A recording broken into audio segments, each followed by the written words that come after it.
pasukan Oberani Rusia terus melancarkan serangan ofensif ke arah Pokrovsk. Pada 1 Maret, dalam pertempuran sengit untuk pusat pengawal, kelompok pasukan pusat melancarkan operasi tempur untuk menghancurkan peralatan militer, senjata, infanteri, dan posisi angkatan bersenjata Ukraina. Rekaman yang beredar menunjukkan tank, pengangkut personel lapis baja NATO, MRAP, kendaraan lapis baja tempur, titik tembak, truk pickup, serta posisi musuh dihancurkan secara sistematis. Serangan ini diklaim sebagai bagian dari upaya Rusia untuk memperluas kendali di wilayah strategis Pokrovsk.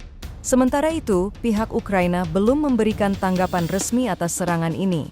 Namun, pertempuran di garis depan semakin intens dengan kedua belah pihak terus melancarkan serangan dan upaya perlawanan yang signifikan. Situasi ini semakin meningkatkan eskalasi konflik di wilayah tersebut.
Download Tribun X sekarang, menghadirkan lokal menjadi Indonesia.